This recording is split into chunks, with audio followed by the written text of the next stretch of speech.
Sanfufuro emu opanyina sese wayiniti ehweso obepre franketu ni dibre wa MPP amonyuko na di abanyuko no anim e wa afimpinu ne aduonu na akosine ma kohweso obenya mampanyine dibre a eye owusu Afriyie Akoto enka ne swafo no hwenuane ene kuadwuma ho nsem so sesa bre aga na ani atutu aka wonsem ya de opeso ya ne so kwa IMF no aban sere na ni so ade hu no wokuaye mu ene ode sika esafata wura mu a enkende homfaso no ebetumi abo man enka ne swafo no hwenuane ene kuaye nsem so Osu Afriyie Akoto sese wo de abetu dwase wo pese otu franka ema NPP amanyuko no enra ena opa no nto abo eho ntoma ode tu dwase obu nkompo hwe ne chi no sese a wo hunu se ebra wo bedi oswafo no woto fapem papa bi asese omanyi aduane ensem etimi agina yi senti wo gina so ebisa aban se edienti ena aban ede sika ehye kuaye mu a ebetimi aso ye sika sem ehawo nyina ano na nso epese agina so a ekọ International Monetary Fund.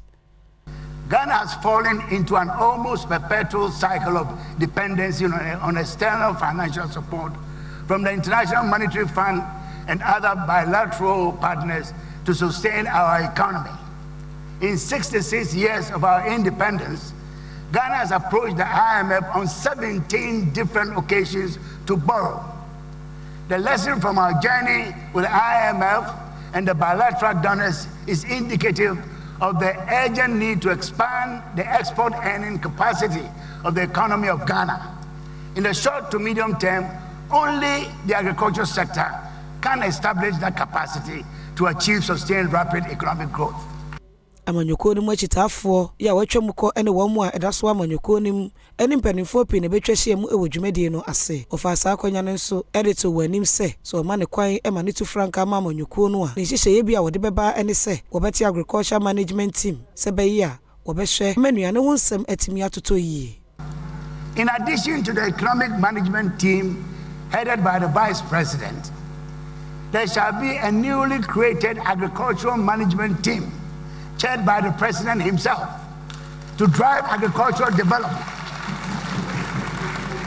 The AMT shall comprise 7 agri-related ministries.